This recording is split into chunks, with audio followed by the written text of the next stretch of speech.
Pemirsa Sindo Today, kita awali dengan informasi sebuah rumah berlantai 4 yang dijadikan gudang penyimpanan perlengkapan dekorasi pesta pernikahan di Kebonjeruk, Jakarta Barat terbakar. Ya, belum diketahui penyebab kebakaran, namun diduga api berasal dari korsleting listrik.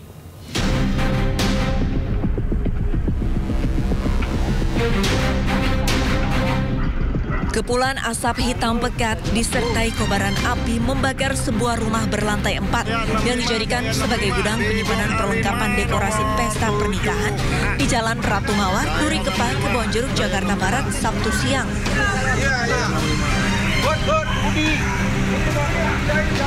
Tugas pemadam kebakaran yang tiba di lokasi langsung berupaya memadamkannya agar tidak merambat ke bangunan lainnya. Belum diketahui pasti penyebab kebakaran ini, namun dugaan sementara api berasal dari korsleting listrik. Pendinginan oleh pemadam. Itu yang terbakar apa, Pak? Styrofoam kan? Styrofoam semua. Itu rumah atau apa nih, Pak? Gudang ini alat-alat pesta. Dekorasi alat-alat pesta. Penyebab awalnya dari mana, Pak? Justru lagi diselidikin, Pak. Hah? Lagi diselidikin, belum tahu awalnya dari mana. Listrik atau apa? Rumah kosong sih ini. Oh. Ada penghuninya maksudnya. Oh. Jadi pagi datang, sore pulang. Oh. Ada ledakan tadi, Pak? Ada. Api dapat dipadamkan 1 jam kemudian setelah 10 unit mobil pemadam kebakaran Jakarta Barat dikerahkan ke lokasi. Tidak ada korban jiwa maupun luka dalam kebakaran ini karena saat kejadian bangunan dalam kondisi kosong. Sementara, Polres Metro Jakarta Barat bersama Polsek Kebonjeruk melakukan olah TKP guna mengetahui penyebab kebakaran. Dari Jakarta, Rizky Palupi, iNews melaporkan. Pemirsa, puluhan rumah ludes terbakar di kawasan Andi Merangi, Makassar, Sulawesi Selatan. Diduga api dipicu karena korsleting listrik dan merambat ke rumah lainnya. Jalan Andi Merangi. Baru-baru kejadian, nah. Siapa tahu ada keluarga di sini. Puluhan rumah semi permanen di kawasan Jalan Andi Merangi, Makassar, Sulawesi Selatan ludes terbakar. Kencangnya hembusan angin ditambah bahan material rumah yang terbuat dari kayu mempercepat api merambat ke rumah lainnya. Warga panik saat melihat ada kepulan asap hitam dan api yang tiba-tiba muncul. Diduga api berawal dari korsleting listrik di salah satu rumah yang kosong ditinggal penghuninya. Pasalnya warga sempat melihat percikan api dan bunyi ledakan sebelum api membesar. Padatnya permukiman dan akses jalan yang sempit membuat petugas sempat terkendala memadamkan api. Alhamdulillah dengan proses dibantu dengan warga di proses pemadaman itu kita bisa mendapatkan itu kurang lebih 15 menit untuk proses pemadaman.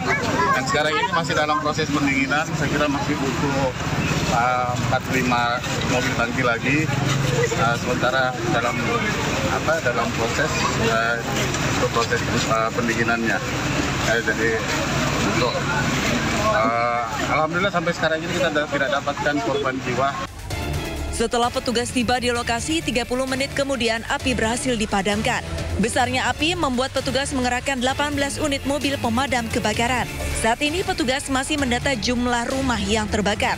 Tetapi dipastikan total kerugian mencapai ratusan juta rupiah. Dari Makassar, Sulawesi Selatan, Julius Vin, iNews melaporkan. Kasus lainnya, pemirsa, 2 kelompok remaja di Kabupaten Bekasi, Jawa Barat terlibat aksi tawuran dan saling serang dengan menggunakan senjata tajam dan petasan.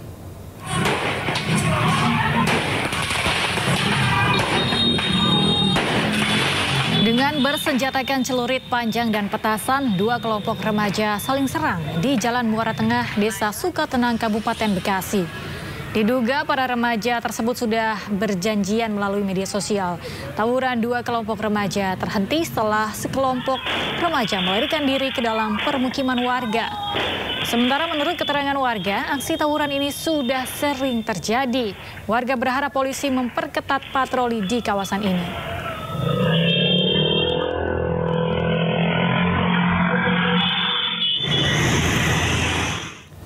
Sejumlah kolam lumpur panas muncul di perkebunan membuat panik warga di Mandailing, Natal, Sumatera Utara. Warga menduga kolam lumpur panas berbau hidrogen sulfida akibat pengeboran sumur panas bumi oleh sebuah perusahaan geotermal.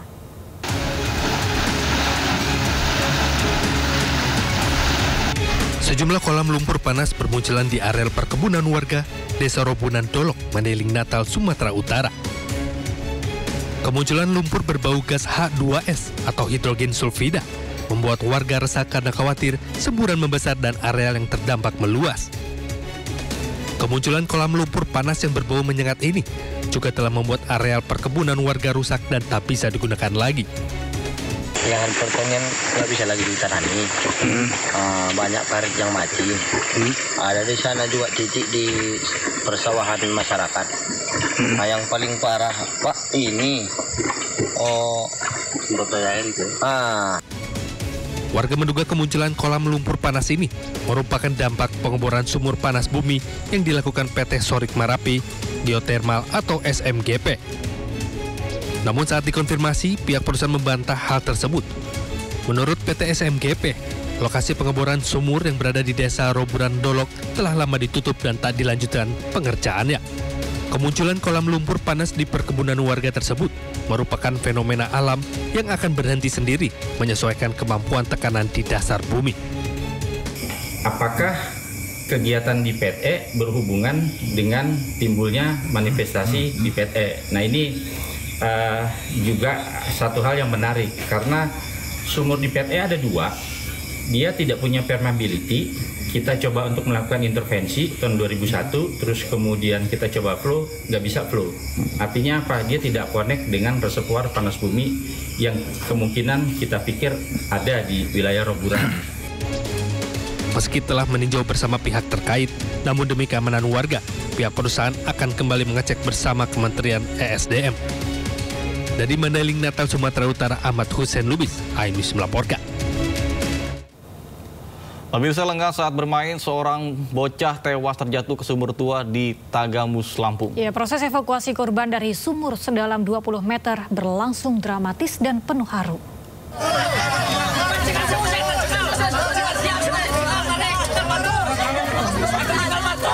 Musibah tragis terjadi di Dusun Parakan, Pekontala Gening, Kota Agung Barat, Kabupaten Tagamus, Lampung, Sabtu petang. Warga bahu-membahu mengevakuasi bocah berusia 5 tahun, Fadil Haikal, yang terjatuh ke dalam sumur tua sedalam 20 meter.